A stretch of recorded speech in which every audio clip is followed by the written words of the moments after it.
Bismillah, alhamdulillah, wassalatu wassalamu ala rasulillah, assalamu alaikum wa rahmatullahi ta'ala wa barakatuh, Riad Ouarzazi. We're talking about the Hajj school, Madrasatul Hajj. We're in Arafah, we finished Arafah, we're talking about Arafah, and we talked about the last pillar, the final pillar of Hajj, which is Arafah. We went and then we threw the pebbles on the tent of the Hijjah, Al-Jamar al-Kubra. We threw the pebbles, and then as we throw the pebbles, we say Bismillah Allahu Akbar, Bismillah Allahu Akbar. Can you throw on behalf of somebody who cannot? Yes, you can. You can throw on behalf of somebody who cannot make it, and then you start throwing the pebbles. Throwing the pebbles is an obligatory action. If it's not done, then you can pay, either somebody can do it on your behalf, or you have to pay them if you cannot do it.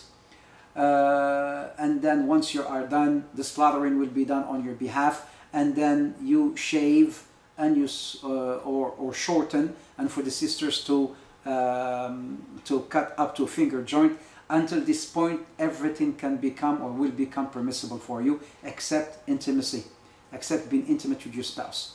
And then whatever you decide with your group to go to Mecca, because you need to perform the final or the other obligatory action, the tawaf al-ifada, the tawaf of al-ifada. So you go to Mecca, and this time you can go, because you have taken a shower and you have shaved or shortened, so you're wearing your normal clothing, and then you will go to perform tawaf al-ifada, or as they call it, tawaf al-ziyara or tawaf al-ifada, or right after, once you do that, because you're doing tamattu', hajj with tamattu', so you will do tawaf al-ifada, just like the same tawaf we did earlier, tawaf al-qudum.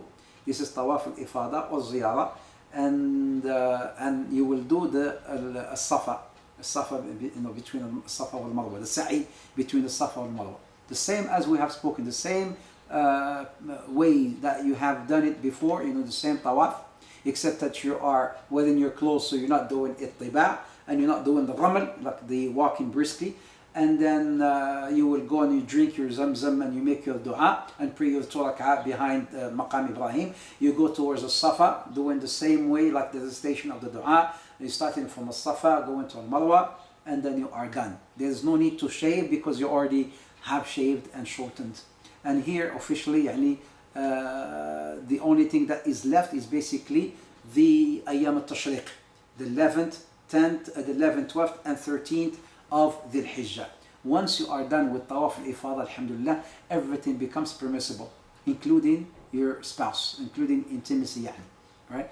So then you go back to Mina, and you spend, depending on what the group have decided or has decided, the 11th of Dhul Hijjah, the 12th of Dhul Hijjah, and the 13th of Dhul Hijjah, for those who do ta'akhur.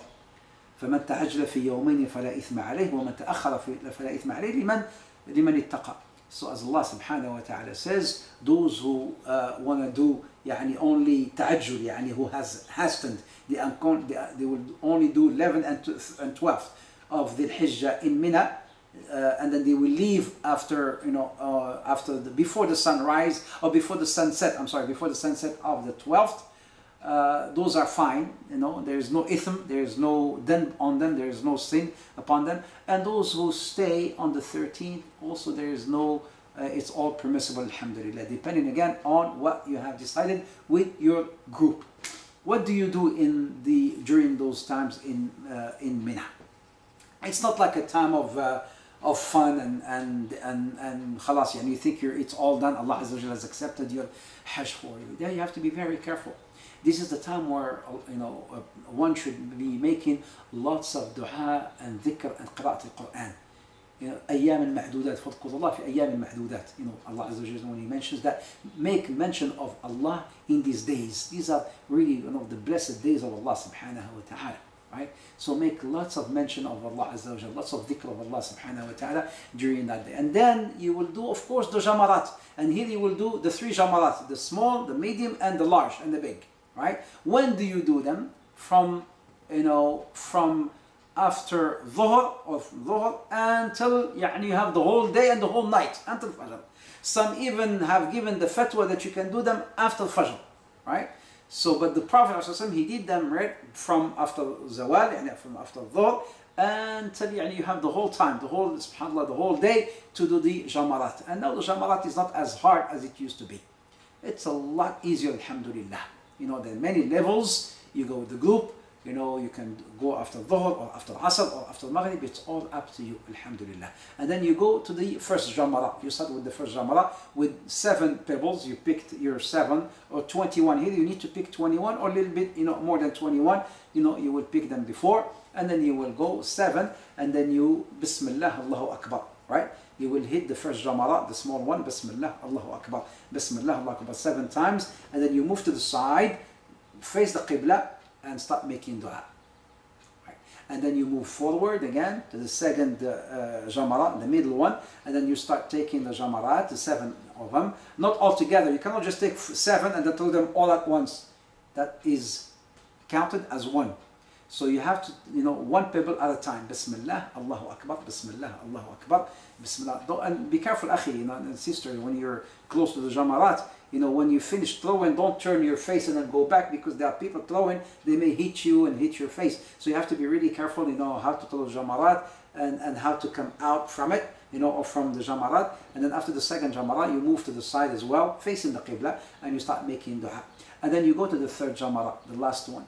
Again, you do the same thing. You go Bismillah, Allahu Akbar, and then you move to the side. Is there any dua? There is no dua after the third one. And once you finish the third jamara, you move on, and then you go back to your camp. Can you throw on behalf of somebody? Yes, you can, like I said. Right? You can throw on behalf of somebody. So you do that on the 11th, the 12th, and the 13th. If you can stay until the 13th, then, but if you, let's say, on the 12th, if you want to leave on the 12th, then you have to throw the jamara and leave. If you were to stay until after Maghrib, then you're stuck. You have to stay and spend the night in Mina. Right? So for those who want to only shorten, don't stay the 3 days, they want to only stay 2 days, they do the jamarat on the 11th and the 12th of the Hijjah, and they have to leave before sunset. And then those who are staying until the 13th, they will throw on the 13th, and then they will go back to their hotels or whatever they're staying in Mecca or Aziziyah or whatnot. And then khalas, the last thing that is remaining is Tawaf al-Wada'.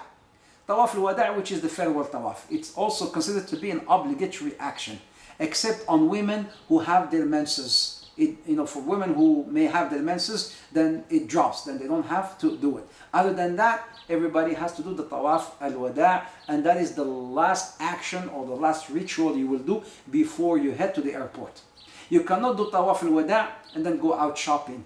Do everything first and then leave Tawaf al-Wada' until the end. If you do Tawaf al-Wada', for instance, and then you go back to the hotel and then you get stuck, right? The bus does not come, and it's okay. And it's not up to you. You have to eat. Go buy food. You need to eat, right? Can I rest because the bus is late? Or there's how we got stuck. You stay. Allah. There's salah. You go and pray salah, right?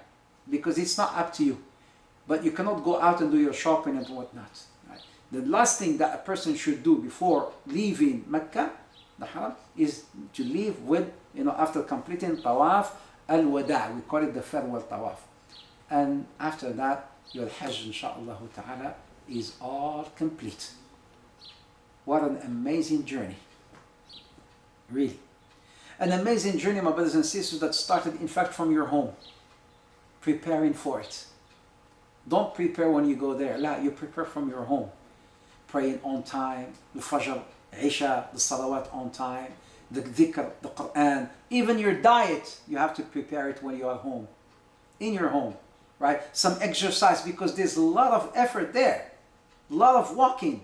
So you get people who are maybe not out of shape, if you're out of shape, you're going to suffer when you go there. Maybe start, a month or so before, try to start little, exercises and maybe walking and watching your diet and things like that, because it's Hajj, it's a big thing, really. It's a lot of efforts. It's not a pleasant trip with all due respect and by all means, right? And then inshallah ta'ala, like I said, khalas, you're on your plane, you take your plane and then you land. Once you land, people inshallah ta'ala will be waiting for you at the airport, right? You meet them, you go to your hotel, once you go to your hotel, depending on the time that you reach your hotel, do you want to go and perform Umrah, or you want to go perform your Tawaf? It all has to be discussed and decided within, with your group, inshallah ta'ala. Always try to remain with your group. And with if you have your father or your parents with you, or your mother, or your kids, your spouse, make sure, akhi, sometimes, like, don't just keep going and, they're behind you. Make sure that you stay together. Especially sometimes people that don't speak the language, and then they get lost, and then they don't, they will not know how to find their ways back. So it's very difficult sometimes. Always carry your IDs with you. Everybody will have some sort of IDs with them. Always carry your IDs with you, and also never carry all your cash in one pocket. This is wrong. Some people do that, all your cash in your belt, and what happens if you lost your belt? If you lose it, what happens if it drops and whatnot? Then all your credit cards and all your money is gone. La, be careful. Leave them in your safe, leave it here, leave it there, and then carry whatever you need for that. For when you go out, and the thing that you would need. And then the shopping, and whatnot. I know I need to talk about that as well. Na'am, Medina tends to be a little cheaper in terms of shopping. If you want to wait until Medina to do your shopping, you can do that, right? You want to do it in Mecca, it's a little bit more expensive. And don't just, sometimes people, they think, okay, they don't have nothing there in Mecca, we have to buy everything from here, my toothbrush, my this and my that. They have more than you can imagine. Everything you need, subhanAllah, you will find it there. All those non-scented, soaps and shampoos and whatnot, everything you need, subhanAllah, you will find it there. MashaAllah, they have pharmacies, free health care for the Hujjaj, free medication for the Hajj. Alhamdulillah. This is, it's mashallah, tabarakallah. They're doing an amazing job, regardless of what you might hear from people. But really, the government there in Saudi Arabia, they're really doing an amazing job to facilitate the process of Hajj upon the pilgrims. You will find there people, everybody wants to greet you, everybody wants to serve you, everybody wants to feed you. Why? Because you are ضيف من ضيوف الرحمن. You are the guest of Allah. Allah.